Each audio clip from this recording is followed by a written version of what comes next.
সন্দীপ রেড্ডির বহুল প্রতীক্ষিত cinema spirit থেকে বাদ পড়লেন দীপিকা পাড়ুকোন।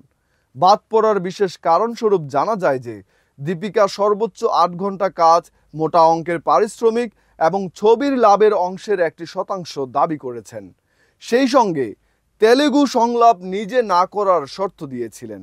এর ফলেই পরিচালকের সঙ্গে মতবিরোধ তৈরি হয়, যার পরিপ্রেক্ষিতে সন্দীপ রেড্ডি তার বহুল প্রতীক্ষিত সিনেমা স্পিরিট থেকে নায়িকা হিসেবে দীপিকা পাড়ুকোনকে বাদ দেওয়ার সিদ্ধান্ত নেন।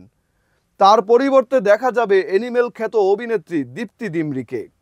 অ্যানিমেল ছবিটির পর আবারও সন্দীপ রেড্ডির ছবিতে দীপ্তি ডিমরি। দীপিকা পাড়ুকোনকে সরিয়ে এই হট বলিউড সুন্দরী জায়গা নিলেন তার। স্পিরিট ছবির নির্মাতাদের তরফে এদিন আনুষ্ঠানিকভাবে ঘোষণা করা হলো অভিনেত্রীর নাম।